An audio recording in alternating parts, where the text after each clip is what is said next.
السلام عليكم. حبيت نوضح واحد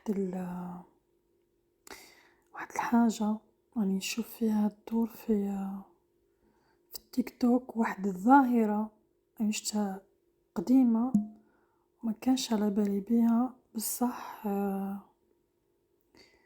راح نحطها و وراح نفهمكم فيها على الأسد الأطلسي الجزائري. My heart is so cold, I've been feeling so low, but this pain won't get the best of me. I've been feeling. الأسد الأطلسي الجزائري، هذا أسد في قاع شمال إفريقيا، في تونس، في المغرب، وفي الجزائر، خصوصا في الصحراء الكبرى الجزائرية. هنا نشوفو بسكرة هذه كارت بوستال نتاع أسد جزائري من بسكرة، يعني من الصحراء. ما تكتبوش تقولوا بربري وما على باليش، لأنه الأسد ماهوش بربري، أو الأسد هو يعني كان عايش في شمال إفريقيا من قديم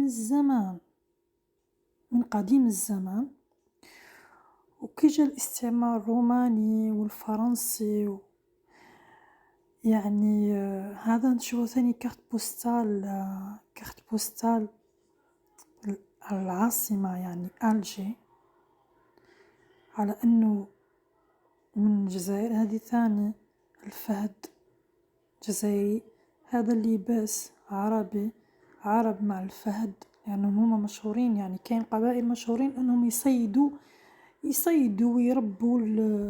ويربوا الأسود عندهم والغزال وكل شيء. هذا ثاني يعني أسد هدايا. وهذه النوعية تاع الأسد هذه كارت بوستال الأسد، هذه النوعية هذه مكانش، هذه النوعية مكانش في العالم كامل، مكانش. الآن ولت النوعية اللي كاينة الآن هي نوعية مختلطة جينيات مختلطة، يعني التزاوج مختلطة. بصح هذا الأسد فريد جدا من نوعه، كما راكم تشوفوا هو من أكبر الأسود في العالم. لكن للأسف هذا الأسد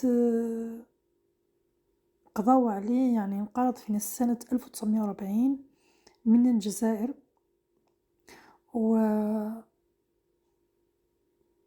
عادش كاين هذه في 1875، يعني من شدة الصيد كانوا يجيبوه الرومانيين، كانوا يصيدوه في شمال إفريقيا ويجيبوه عندهم، يحطوه في الأقفاص ويجوعوه، ثم يجيبوه في الحروب باش ياكل يعني السكان شمال إفريقيا في الحرب البونيقية.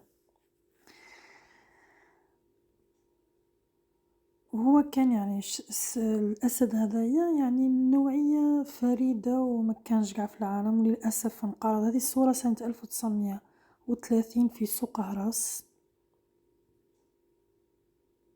هذه للأسف.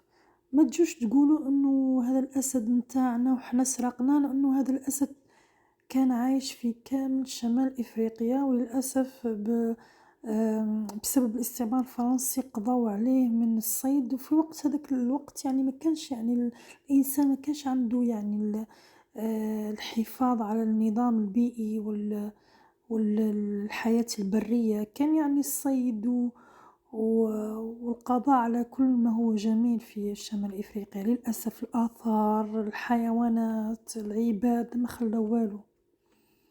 المهم ما تقولش انه الاسد هذا اطلسي يخص فقط المغرب، مراكش، لانه قبل كانت مراكش، ما كانتش اصلا المغرب، وكان الجزائر بصحراء هي الكبيرة. والسلام عليكم.